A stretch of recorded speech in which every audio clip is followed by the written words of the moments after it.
8 luglio, Sant'Adriano, è il 189esimo giorno dall'inizio dell'anno, ne mancano 176 al termine.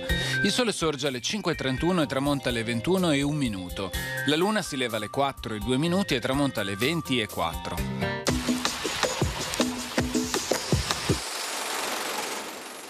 L'imperatore Ladislao d'Ungheria cede a Venezia, Zara, Pago, Novograd e i diritti regi su tutta la Dalmazia.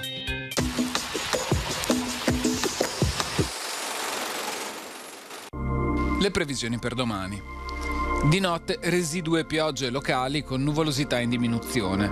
Dal mattino in prevalenza sereno o poco nuvoloso. Sui monti di pomeriggio a tratti parzialmente nuvoloso o nuvoloso con piogge locali a tratti. Temperature in calo anche sensibile.